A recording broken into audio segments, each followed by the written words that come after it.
आता है, वो आसानी से उसको क्या करते हैं, सॉल्व कर देते हैं। आइए आप लोग को एक कहानी, गाँव का एक कहानी सुनाएँगे। एक गाँव का कहानी सुनाएँगे।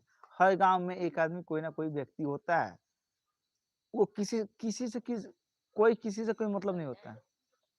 किसी से उसको कोई मतलब नहीं होता है, लेकिन सबका काम वही करता है, सबका काम वही करता है। गाँव में एक व्यक्ति थे, बहुत अच्छे थे, बहुत अच्छे थे।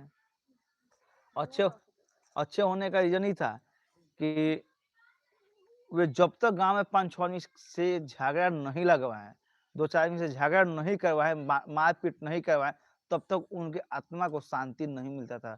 खाना खाया हुआ भोजन पचता नहीं था, और भूख भी नहीं लगता था। समझ में आ गया ना? वो कितने अच्छे आदमी थे। वो डेली 2, 3, 4, 5 आदमी से झगड़ा करवाते थे, और झगड़ा वहीं करवाते थे, और शांत वहीं करवाते थे। अपना घर का भरण-पोषण, यानी अपने बाल-बच्चा को पढ़ाना-लिखाना, खाना-पीना जो भी व्यवस्था था, वो अपना व्यवस्था करवाते थे। एक बार की बात है कि उनका अवस्था उन्हें बूढ़े हो गए, अब वो मरने के लायक हो गए। लेकिन उनका तो जो काम था झगड़ा कराना, मार-पीट करवाना, फिर उसी को सेटलमेंट करा के पैसा लेना, अपने घर का भरण-पोषण करना। एक कहानी है बुआ, एक कहानी है। भरण-पोषण कराना। अब बूढ़े हो गए तो सोचे कि अगर हम जिस दिन नहीं रहेंगे, तो मेरे बेटा-बेटी या मेरे परिवार का देख-रेख कौन करेगा? अभी तक तो हम हैं, तो अपने परिवार का देख-रेख कर रहे हैं। मेरे न रहने के बाद कौन देख-रेख करेगा? ये सोच अब बहुत चिंतित हो गए। तो अपने बेटा से बोले कि बेटा, कि हम सोच रहे हैं कि मेरा अवस्था अब हो गया है, हो ना हो कभी हम मर जाएँगे, तो तुम लोग को उतने पास बुद्धि नहीं है, तुम लोग कहीं सेट नहीं किए हो कि अपना तुम भरण-पोषण कर पाओ। तो सोचे तुम लोग को कुछ रुपया का व्यवस्था हम करवा दें मरने से पहले। तो बेटा तो खुश हो गया कि ठीक है पापा जी, आप व्यवस्था करवा दीजिएगा, और करवा दीजिए तो अच्छी बात है। वो सुबह में जगे, रात में सो गए, सुबह में जगे, बोले गाँव में गए, सभी लोगों को गोटा किए, इकट्ठा किए। बोले कि देखिए मेरे सपने में भगवान आए थे। मेरे सपने में कौन आए थे? भगवान आए थे, और बोल रहे थे कि तुम बहुत पाप किया है, बहुत लोगों को घर में झगड़ा करवाया है, बहुत लोगों से तुम झूठ बोल के पैसा कमाया है। तुमको डायरेक्ट नरक में जगह मिलेगा। कहाँ जगह मिलेगा? डायरेक्ट नरक में जगह मिलेगा। तो स्वर्ग तो ये बोले कि स्वर्ग जाने का कोई रास्ता है आपके पास?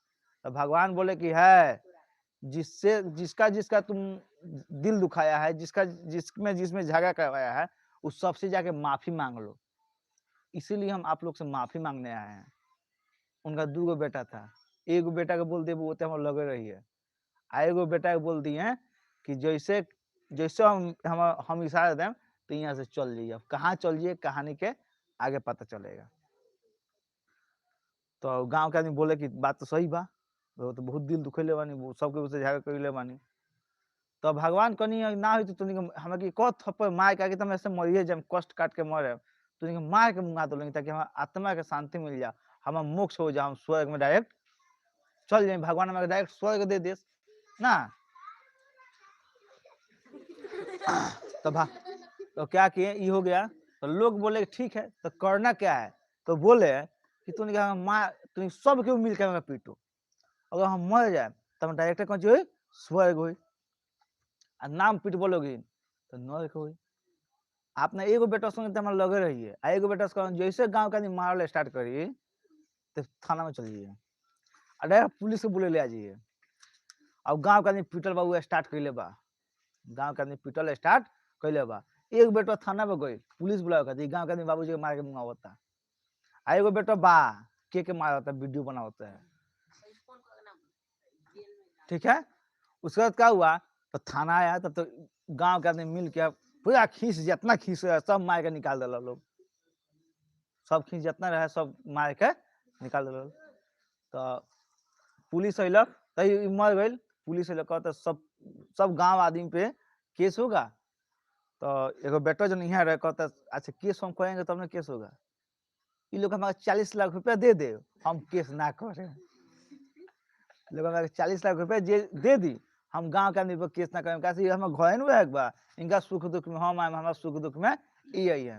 लोग कहे दादा एगो बापो जियलक ते पर फंसैलक आ मुँहलक ते पर फंसैलक उ जी के फंसा देवे आ मुँहत फंसा के चल गए। गाँव का निकले वो हम 40 कहाँ से दे बोला कौन टेंशन बात नहीं मत दो पैसा दरोगा जी केस लिखी तो गाँव का दरोगा जी रुकी हम के विचार विमर्श कर ले दी कि कितना हम रुपया दे सकते हैं ये कहानी है ठीक बा तो दरोगा जी कहन ठीक बा गाँव का निकल सुना 40 लाख नाम तो 30 लाख रुपया हम ताके दे दें कहलक जोने आओ तो तोने आवे दो 30 लाख रुपया लेके ओकनी के अपन एज मौज मस्ती के जिंदगी जिलसन आ पूरा गांव के आदमी बेचैन रहे जैसे का सीख मिलता केहू के कहला पर ना पड़े के उ जियोलक तेपर लोग के फंसा के गइल आ मुँहलक तेपर लोग के फंसा के गइल जैसे ये सीख मिलता